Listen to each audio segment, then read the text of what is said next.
समाजावर कुठलाही अन्याय होणार नाही, त्या नेत्यांशी चर्चा करून सकारात्मक पाऊल टाकलं जाईल असं ते म्हणाले. नाही, ओबीसी नेते समजूनच घेत नाहीत सगळ्यात मुळात. म्हणजे ओबीसीला धक्काच लागत नाही किंवा ओबीसीचा काही संबंध याच्याशी येत नाही, कारण मराठा हाच कुणबी आहे आणि कुणबी हाच मराठा आहे. उगं ते आडेओढे घेतात आणि जाणून बुजून तेढ निर्माण राज्यात करायला लागले. म्हणजे हे सुद्धा लय महत्त्वाचं आहे. काही तर त्यांना तिकडं प्रसिद्धी मिळत नाही, इथं मीडिया म्हणून इकडंच बसायचं म्हणतात अंतरावलीतच. काय तर जसं काय त्यांचे गावं जळालेत तिकडं असं. म्हणजे काही ऐकायला ते नवीनच, जिकडं मराठी करते तिकडंच त्यांना करायचं असं आहे. असं नसतं. म्हणजे काय याला काय म्हणतात मग, समजा तुम्हाला इथं करायचं म्हणल्यावर त्याचा अर्थ काय होतो? जातीय तेढ नाही होत का?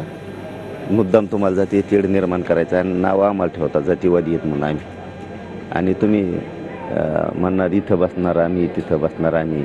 मग याला काय म्हणतात? जाणून बुजून जातीवादच म्हणतात ना. आणि स्वतःला लय प्रगल्भ विचाराचे ओबीसी नेते म्हणून घेते स्वतःला, आणि इकडं बसणार आणि तिकडं बसणार. आणि जरी संविधानिक अधिकार असला तरी पण काय असं जिथं तेढ निर्माण होईल तिथं बसणार का? काय विचार आहेत बघा ना यांचे. शाहू फुले आंबेडकरांचे विचार देशाला सांगत पळत येत नुसते भाषणं ठोकी. काय यांचं बघा. हे सरकारचंच जाणून बुजून षडयंत्र आहे.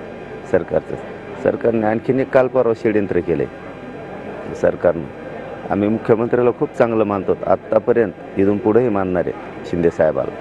त्यांचा ओएडीत आमचे लोक पार दिल्ली पोत घेऊन पळायला. आता आम्हाला कळतं सगळं, कोणाच्या गाड्या येतात वापरायला काय.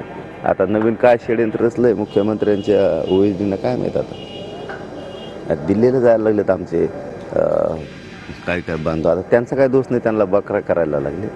पण आता हे काय डाव रचेला आहे. मुख्यमंत्र्याचं ओएडी मुख्यमंत्र्यासंग राहतो, मराठ्यांचा मुख्यमंत्री. पण मात्र मुख्यमंत्री मराठीचे असूनही त्यांचे ओएडी मात्र त्यांच्या जातीकडून ओढतात.